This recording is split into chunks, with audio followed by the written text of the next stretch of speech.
네, 어제 말씀에 이어서 계속되는 14만 4천의 이야기, 흰옷 입은 자들의 이야기입니다. 성경을 너무 문자적으로 보려고 애를 쓰지 말라, 제가 늘 드리는 말씀입니다. 특별히 성경은 복음으로 보라. 성경 전체가 복음이다. 당신을 구원하고 당신을 완성시켜가는 하나님의 말씀이다 라는 것 기억하라 그랬습니다. 그래서 요한계시록도 간략하게 이렇게 풀어서 1장은 한 사람에 관한 이야기 시작하는 것이고 2장 3장이 그 한 사람 예수와 합하여진 성도의 영적 상태를 진단하는 그림, 그 다음 4장 5장은 완성되어진 천상에 있는 자들, 그들의 사명, 그리고 6장부터 18장까지가 일곱인, 일곱 나팔, 일곱 대접의 상황인데 그것이 바로 일곱인이라고 하는 기간 동안, 역사라고 하는 기간, 여러분과 나의 인생이라고 하는 그 기간 동안, 신앙생활하는 그 기간이라고 하는 그 기간 동안에 일어나는 영적 싸움이다. 그 영적 싸움에 완성되어지면 19장에 흰 드레스를 입은, 세마포를 입은 신부로 그 곁에 신랑으로 이제 서 있는 것을 보게 되어지고, 그 신부가 완성되어지고 나면 그 신부를 완성시키려고 했던 모든 것들, 시간과 공간 세계에 있는 것까지도 다 불못에 던져버리고 쓰레기통에 던져버리고, 그 다음에 이제 21장에서부터 22장 5절까지가 새 하늘과 새 땅의 모습을 보여주는 것이죠. 마지막으로 그러한 상황이 내게서 속히 이루어지게 하옵소서라는 말로 아멘 주 예수여 어서 오시옵소서라는 기도하는 모습으로 우리가 요한계시록도 하나님이 우리를 하나님의 사람으로 이렇게 만드시는 거구나, 역사도 바로 이렇게 마무리되겠구나라고 하는 것을 보여주는 그림이다라고 먼저 이렇게 큰 그림을 그리시고 들어가라 그랬습니다. 그래서 지금 6장부터 나아가고 있는 그 과정, 특별히 일곱인의 그 마지막 이제 6번째 인을 떼고 났을 때에, 다음에 이제 7번째 인 나오겠죠. 6번째 인을 떼고 났을 때에 빚어지는 상황을 지금 같이 보는데, 문자적으로, 너무 문자적으로 해석하면 성경을 여러분 읽은 분들이 이제 잘못된 해석들을 하게 되죠. 몇 가지 짚어보고 가면 여호와의 증인 같은 사람들이죠. 창시자는 러셀이었고요. 그 후계자는 그 러더퍼드라는 사람인데, 그들만 구원받는다. 그래서 그들의 숫자가 14만 4천이 되면 인류는 맞춰질 거다라고 얘기를 했었죠. 그러면서 그때가 1874년일 거다. 1874년에 예수 그리스도가 재림할 거다라고 했는데, 그때 재림이, 자기들 생각하고 있는 재림이 안 일어났어요. 그러자 1914년 되면 이루어질 거다. 그런데 1914년 때도 그들이 생각하는 예수 그리스도의 재림이 일어나지를 않았어요. 그랬더니 그들이 그 말을 어떻게 바꿨는가 하면, 공중의 재림에 계시는데 사람들의 눈에 보이지 않는다라고 얘기를 했고, 그러다가 1940년 이후에는 자기들의 숫자가 14만 4천이 넘었어요. 그러니까 이제 이 성경을 나누어 보기 시작했죠. 14만 4천과 그 뒤에 있는 흰옷을 입은 셀 수 없는 많은 사람, 그들은 14만 4천에 의해서 전도되어지고 구원받은 자들의 숫자다라고 말을 바꾸기 시작했죠. 그런 것과 똑같이 오늘도 한국에서 흉내내는 사람이 있죠. 신천지에 이만희지죠. 그는 뭐라 그래요? 자기들의 숫자가 14만 4천이 되면 구원받을 거다. 그래서 자기들이 지금 그 가지고 있는 회원들을 다 12지파로 나누고 있죠. 그래서 12지파에다가 하면서 당신 지파에 빨리 1만 2천 명을 채워라. 그러면 합쳐지면 14만 4천이 되니까, 그러면 우리는 그때에 천국으로 갈 거다라고 얘기를 하고 있는 거죠. 교회 안에서 그 문자적으로 해석하는 사람들 항상 질문이 있어요. 오늘 여기도 보면 우리가 각 지파들을 쭉 얘기할 때에 지파들의 이름이 바뀌어진 걸 볼 수 있죠. 그 구약 성경에 나왔던 아들들의 이름이라든지 이스라엘의 12지파의 이름과 또 다른 이름들이죠. 단 지파가 없어졌어요. 그죠? 단 지파가 왜 없어졌어요? 어떻게 요셉이 지파에 들어가 있어요? 이런 얘기죠. 저도 잘 모르거든요. 그들은 또 이제 거기다가 이런 얘기들을 자꾸만 얘기하죠. 킹 제임스 성경만 옳은 성경이다라고 주장하는 사람들은 단 지파가 없어진 얘기를 모세의 유언에서 찾고 하나님을 모독하고 우상을 섬기는 자들의 조상이 되었기 때문에 없어졌고 거기서 적그리스도가 나올 것이기 때문에 거기서 없다. 이렇게 천국에는 그들이 없다. 이렇게 얘기를 하고 있는 거죠. 적그리스도가 누군지도 잘 이해를 못하고 있는 사람인 거죠. 그것이 바로 문자적 해석의 약점인 거죠. 우린 거기를 넘어서서 이렇게 세든 저렇게 세든 12이라고 하는 숫자가 나왔을 때에 그 12제자, 12지파, 12보석, 12해를 혈루증으로 앓는 여인, 12살 먹은 여자, 다 누구를 상징하는 거예요? 하나님의 아들들. 12이라는 숫자는 하나님의 아들들의 숫자들이에요. 제자 훈련. 그런데 제자들의 훈련의 목적이 뭐예요? 제자가 아니고 아들을 만들기예요. 바로 그런 모습에서 우리는 조금 더 초월한 그런 것을 가져야 돼요. 그들이 누구예요? 신구약 성경. 그들이 바로 신구약 성경 속에서 나오는 하나님의 아들들. 구약의 12, 신약의 12 이런 개념. 그래서 더하면 24, 곱하면 144. 하나도 잃어버리지 않는다. 그래서 곱하기 1천을 해가지고 14만 4천이 나오는 거 기억하시기 바랍니다. 그들이 창세전에 하나님한테 선택된 자들이고 인침받은 자들이고 승리자이고 흰옷 입은 자이고 그리스도의 신부인 것입니다. 그렇죠? 주일날은 그들이 왜 남은 자인지 얘기를 해드렸죠. 남은 자라고도 말하는 것이죠. 그래서 9절로 10절에 그들이 종려나무가지를 들고 보좌 앞에 서 있는 셀 수 없는 큰 무리, 흰옷 입은 무리, 그들이 바로 하나님의 아들인 것을 알 수가 있는 것입니다. 왜 아들이라 그러죠? 성경 속에 타락한 자를 상징할 때 여자라고 말하고 있어요. 음녀라고 말하고 있고요. 그들이 또 과부라고 말하고 있어요. 그래서 신약 성경에 우리가 보면 과부가 등장할 때에 꼭 형상이 어떤 형상으로 나오죠? 죽은 아들을 메고 나오는 과부. 사실은 그게 자기거든요. 과부 자신이 묻는 거예요, 지금.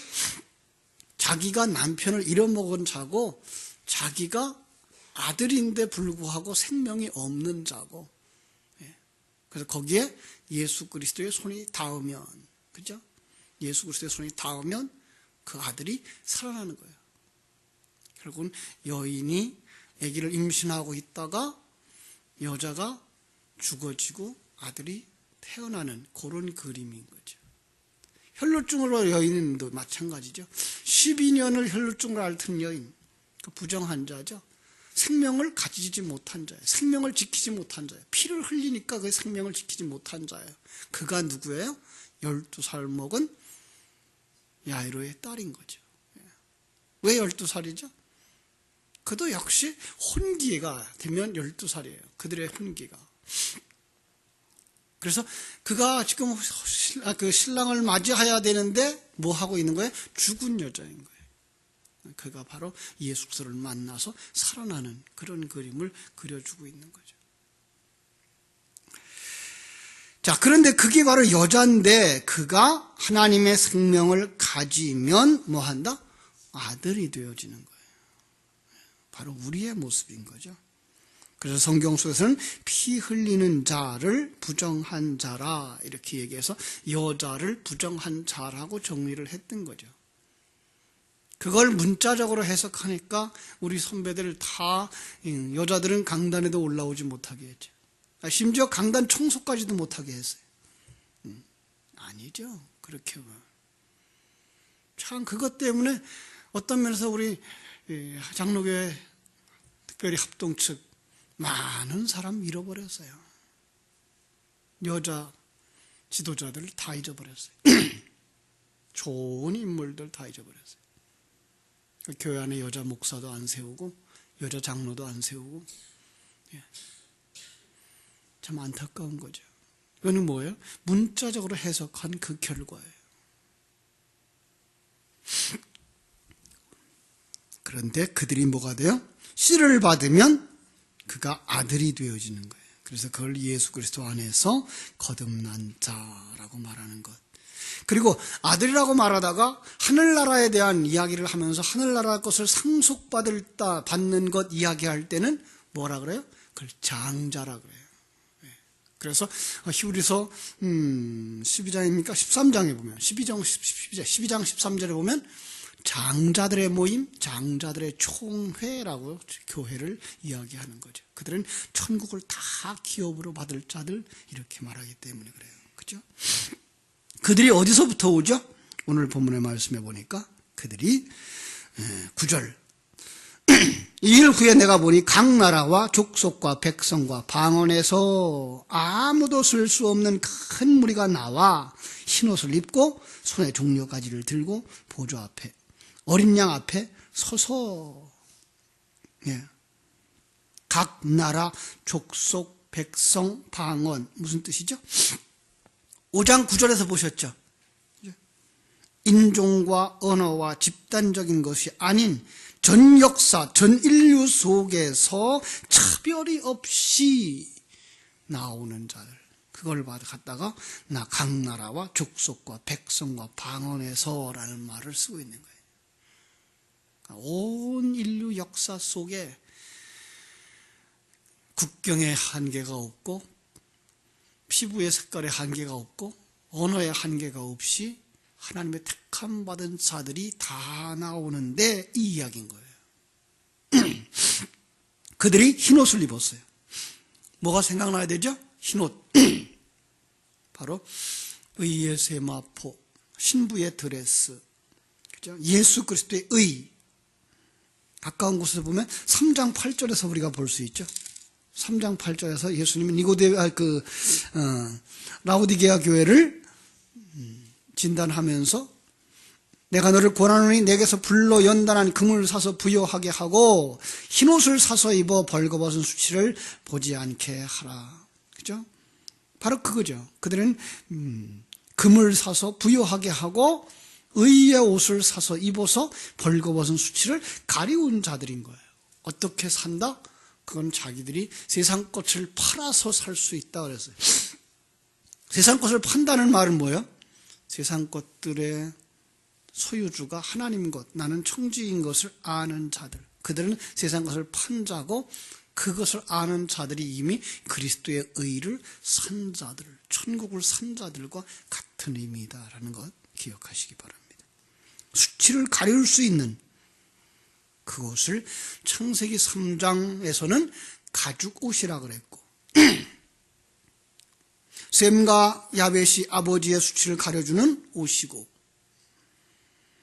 엘리야가 엘리사에게 던져줬던 겉옷이고 예수 그리스도께서 준비하시라 한 그 옷이고 십자가에서 밑에 있는 군병들에게 던져둔 바로 그 옷이고 에베소 6장에서는 하나님의 전신갑주고 요한계시록 19장에서는 바로 예수 그리스도와 함께 서 있는 신부들이 입은 의의 세마포, 신부의 드레스인 거죠. 그렇습니다. 그들이 신랑이 준 그 옷, 그들만 어린 양기 예수를 영접하는 거죠. 그게 지금 7장 9절에 나와 있는 그림인 거예요. 그들이 종려나무가지를 들고 있어요. 종려나무가지, 종려가지 무슨 뜻일까요? 뭘 생각나죠? 그죠? 예수님 예루살렘 입성할 때에 종려가지를 흔들면서 그런데 그 예루살렘 입성할 때 그 예루살렘이 어디라 그랬죠? 내 안이라 그랬어요. 나라 그랬어요. 주여 내 안에 오시옵소서. 그래서 예수님이 예루살렘 입성은 곧 예수님이 내 안에 오심이에요. 그런데 예루살렘에 예수님 모셔드릴 때에 그들의 기대 상황은 뭐였어요?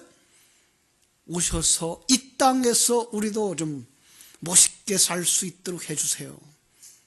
이 땅에서 다윗의 나라를 회복시켜 주세요. 이게 성도들이 처음 신앙생활 할 때의 모습 아니에요. 우리가 하나님 앞에 나오면 뭐 기도해요? 이 세상에서 잘 살게 해주세요 하고 나온다고요. 그런데 그 예수님은 우리 안에 들어와서 뭐라 그래요? 이 성전을 헐라 그래요. 너희들이 가지고 있었던 그 성전의 개념, 옛 성전 헐라. 그러면 사흘 동안에 내가 새 성전을 지으리라, 세우리라. 결국은 그 예수님을 맞이할 때에 우리의 입에서는 뭘다? 달다. 왜? 우리를 잘 살게 해주실 거야, 우리를 구원해 주실 거야 라고 해서 좋은 소리로 들어요. 그런데 그 말씀이 우리 안에 들어와서는 우리로 하여금 뭐 하게 해요? 자기를 부인하게 하고 자기가 좋아하는 거 다 헐어버리라 그러고 내가 이것만큼은 안 돼요 라고 하는 그 마지막 아브라함에게 있어서 그 아들까지, 예수님은 내놔. 나 자신까지, 내 자신, 그리고 그 알량한 자존심까지 내놔. 쓰고 쓴 전쟁인 거죠. 그래서 우리 속에서는 쓴 거죠. 그렇습니다. 그런데 그들이 찬송을 하죠. 뭐라고 찬송해요? 우리 요즘 찬양, 우리 젊은 아이들이 찬양하는 것. 구원하심이 보좌에 앉으신 우리 하나님과 어린 양이가 있도다. 정말로 그 사실을 믿습니까? 그러자 12절 보좌 앞에 천사들이 아멘, 영광, 찬송, 영광, 지혜, 감사, 존귀, 권능, 힘이 우리 하나님께 세세토록 있도다. 새 노래를 부르는 것, 새 노래를 부르는 것. 이야, 그렇구나. 눈이 열린 거죠. 감각이 살아난 거죠. 하나님이 내 인생 속에 일하고 계시는 게 이게 느껴지는 거죠. 찬송할 수밖에 없는 거죠. 여러분 지금 그 하나님이 여러분과 함께 계심이 느껴지십니까? 여러분을 만들어가고 계신 그 사실이 느껴지십니까? 복이 있는 것입니다. 그게 복이 있는 자들입니다. 그들은 여호와의 율법을 주야로 묵상하게 되어지고 그 진리의 말씀에 목말라서 그 진리와 생수가 있는 곳이면 어디든지 가려고 달려가는 자들. 그들이 5장 9절처럼 14장 3절처럼 새 노래를 부르니 땅에서 속량함을 받은 14만 4천 밖에는 능히 이 노래를 배울 자가 없도다. 배우다라는 그 단어 속에는 이해하다라는 말도 있어요. 이해하다, 경험하다. 뭐를? 하나님의 영광과 지혜와 감사와 능력과 힘을. 그렇습니다. 그 살아난 자들만, 귀가 다 열린 자들만. 그래서 7교회에 계속 말했죠. 귀 있는 자는 성령이 교회들에게 하시는 말씀을 들을지어다. 귀를 달아주신 예수님이, 그죠? 그 귀를 달아준 그 사람만 하나님이 주시는 말씀을 들을 수 있는 것입니다. 13절 설명을 달아놨어요. 그죠? 그 흰옷 입은 자들이 누구며 또 어디서 왔습니까? 그랬더니 14절 내가 말하기를 내 주여 당신이 아시나이다 하니 그가 나에게 이르되 이는 큰 환난에서 나오는 자들인데 어린 양의 피와 그 옷을 어린 양의 피에 그 옷을 씻어 깨끗게 하였느니라. 희게 하였느니라. 그죠? 거기 보니까 그들이 어디서 나와요? 큰 환난이라. 큰 환난, 그 환난이라는 단어를 찾아보니까 툴립시스라는 말을 썼어요. 호툴립시스, 그 환난. 근데 그 툴립시스라는 단어의 뜻을 가만히 살펴보면 큰 연자 맷돌, 그 그 맷돌 속에다가 곡식을 넣고 돌리는 거죠. 왜요? 껍질 벗기려고. 그러니까 우리의 옛사람을 벗겨야 우리 속에서 뭐가 나와요? 새 사람 나오니까. 그 연자 맷돌이 돌아가는 속에 여러분과 내가 들어가 있는 거예요. 그러니 여러분, 우리 성도들의 삶이라는 것, 인간이 지상 삶이라고 하는 것, 그건 다 고통인 거예요. 근데 그것 정도는 누구도 안다? 그건 불신자들도 알아요. 그래서 인생을 뭐라 그래요? 고해라고 말하는 거죠. 히브리서 13장에서는 그걸 갖다 뭐라 그런다? 징계라 그래요. 그래서 징계는 다 받는 것이오늘. 히브리서 12장 8절이죠. 13장이 아니고. 징계는 다 받는 것이오늘. 그 징계라는 말 뜻이 무슨 뜻? 어린아이를 성숙시키는 훈련, 교육. 그 연자맷돌 같은 속에 들어가 있는 우리들. 그런데 거기다가 메가스라는 말을 썼어요. 메가톤급. 엄청난 환란인 거죠. 엄청난 환란. 그래서 여기다가 큰 환란이라는 거죠. 그 큰 환란을 거쳐서 나오는 자들. 연자맷돌이 왜 그렇게 커야 되죠? 우리의 옛사람이 안 깨져요. 우리의 옛사람이 안 깨져요. 그래서 지금 여기에 일어나는 지진, 한 달란트나 되는 우박, 왜 떨어져요? 우리 옛사람을 깨트리는 하나님의 그 역사인 거예요. 그렇게 강하고, 그렇게 힘있고, 그래야만 뭐가 깨져요? 우리 옛사람이 깨져요.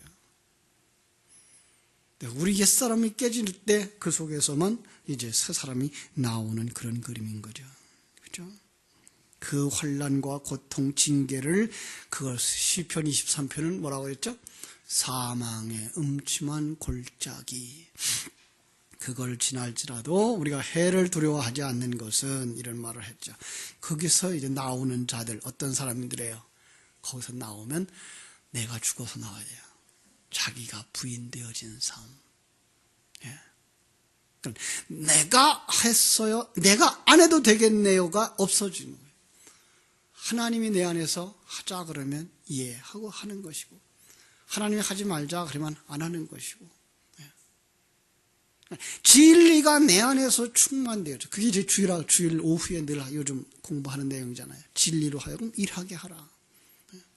거기 나오는 행동, 거기서 나오는 선한 일들이 다 진리로부터 나올 때에 그걸 해냈다고 해도 교만할 것이 없고, 그 속에서 실패했다고 해도 낭망할 수 아니하는 하나님의 시간과 때를 기다리며 하나님이 인도하는 곳으로 가면서 깨져서 내가 나타나지 아니하면 감사할 것이고, 아직도 깨지지 못한 자기가 발견되어지면 거기서 뭐 해야 돼요? 회개하는 것이고, 그가 자기가 아직도 깨어나지 못하고, 그렇죠? 깨지지 않았다는 것을 알게 해주는 것이 우리에게 거울로 주신 율법이고, 그렇죠.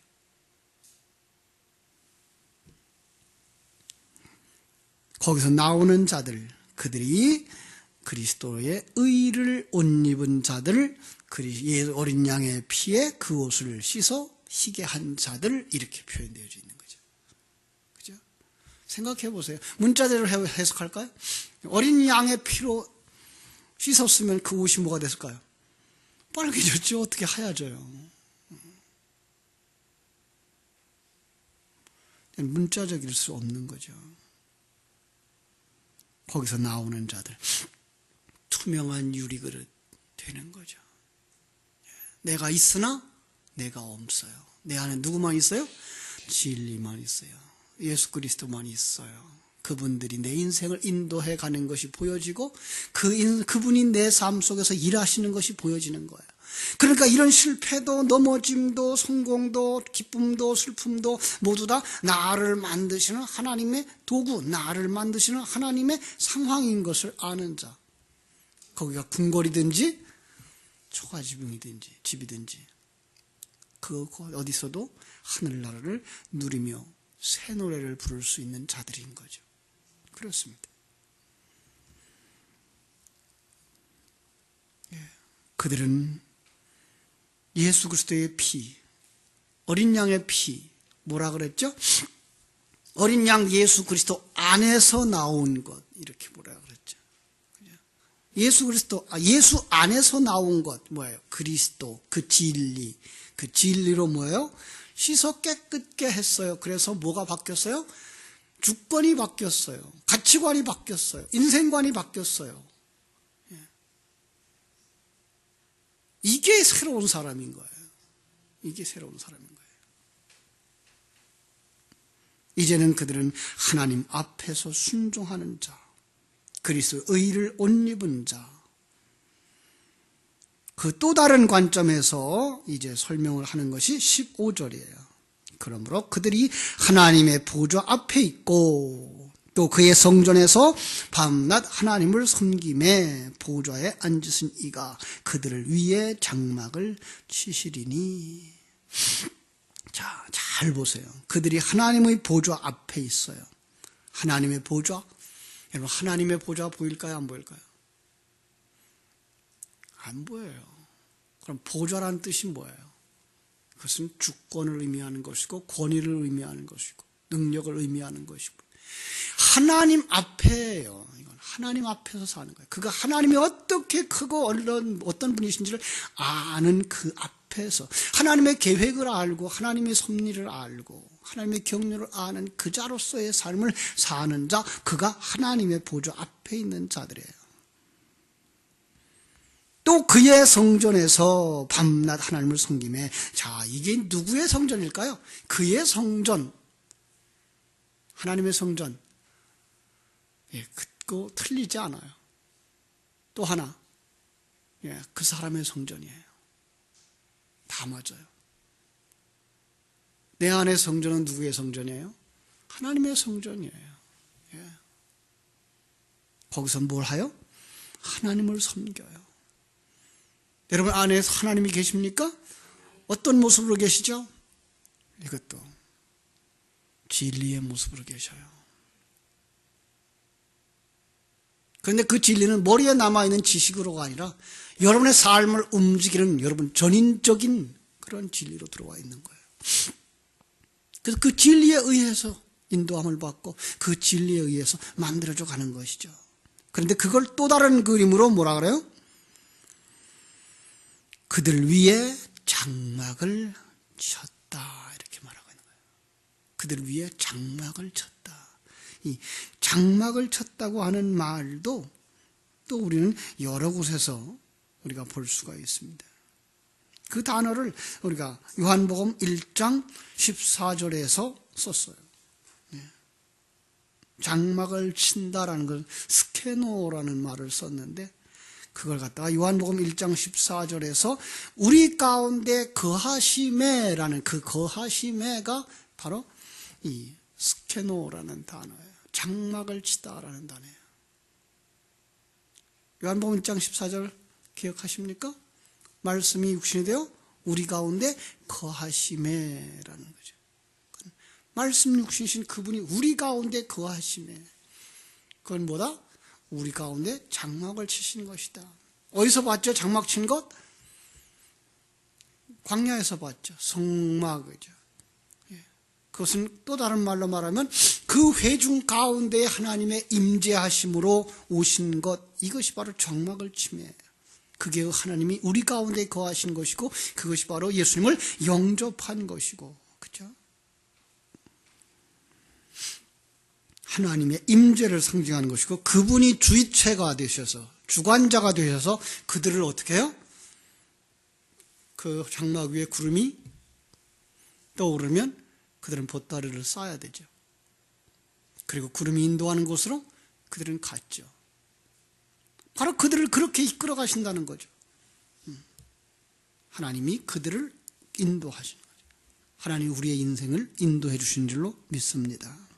그가 생명의 근원이시고 생수의 근원이시고 양식의 근원이신 진리가 성도 안에서 이끌어 가십니다. 그런 까닭에 오늘 말씀 16절, 그들이 다시는 줄이지도 아니하고 목마르지도 아니하고, 자, 이 부분 역시 문자적으로 해석하고 이 세상에서 얻으려고 해석하면 하나님 거짓말쟁이가 되는 거죠.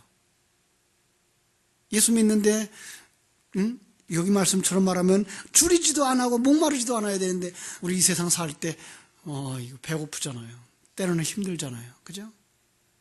이건 뭐예요? 진리의 말씀으로 말미암아 그들이 풍요로움을 누리는 것이고, 예? 왜요? 그들 안에 진리가 있으니까, 생수의 근원이 계시니까 거기서부터 나오는 그 생수, 영원히 목마르지 아니하는, 영원히 배고프지 아니하는 바로 그 풍족함을 보여주는 거죠. 그죠? 해나 아무 뜨거운 기운이 상하지도 못하리니, 해가 뭐예요? 이 세상 것이에요. 세상 것 가운데 가장 큰 것이라고 여겨지는 것.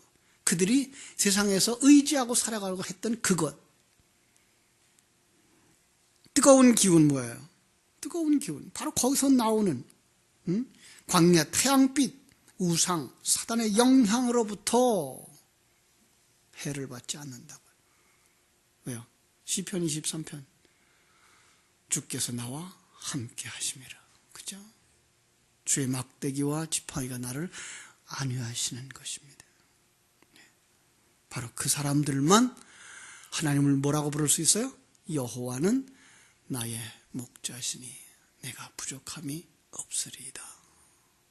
여러분, 이 고백이 여러분의 상황 속에서 하나님이 하나님 되심을 보기 때문에 감격해서 흘러나올 수 있는 신령한 눈이 열려지고 그 신령한 양식으로 힘을 삼아 살아가는 복된 성도들 되시기를 주님의 이름으로 축원합니다. 그래서 17절 말합니다. 이는 보좌 가운데 계신 어린 양이 그들의 목자가 되사 생명수 샘으로 인도하시고, 푸른 초장으로 인도하실 거죠. 뿐만 아니라 하나님께서 그들의 눈에서 모든 눈물을 씻어주실 것임이니라. 주께서 여러분의 모든 눈물을 씻어주시기를 주님의 이름으로 축원합니다.